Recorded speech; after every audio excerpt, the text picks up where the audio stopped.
रंग लेके खेलते गुलाल लेके खेलते, रंग लेके खेलते गुलाल लेके खेलते, राधा संग होली नंद लाल खेलते। बोलो सारा सारा मदन गोपाल खेलते, बोलो सारा मदन गोपाल खेलते, बोलो सारा जय हो। होली आई होली आई होली आई, मस्ती मारी मस्ती मारी मस्ती मारी, होली आई होली आई होली आई, मस्ती मारी मस्ती मारी मस्ती मारी। डीजे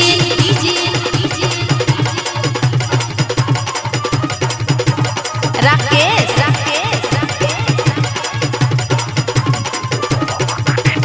ढोलक मंजीरा और जंग लेके नाचते, ढोलक मंजीरा और जंग लेके नाचते, सखियां और सारे बाल बाल खेलते।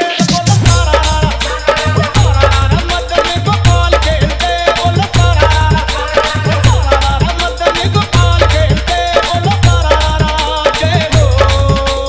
होली आई होली आई होली आई, मस्ती मारी मस्ती मारी मस्ती मारी, होली आई होली आई होली आई, मस्ती मारी मस्ती मारी मस्ती मारी।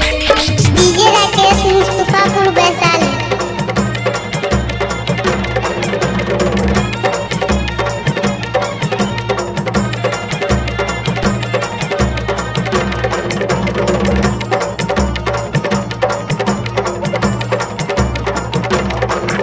और पिचकारी मारे राधा को कन्हैया, और पिचकारी मारे राधा को कन्हैया।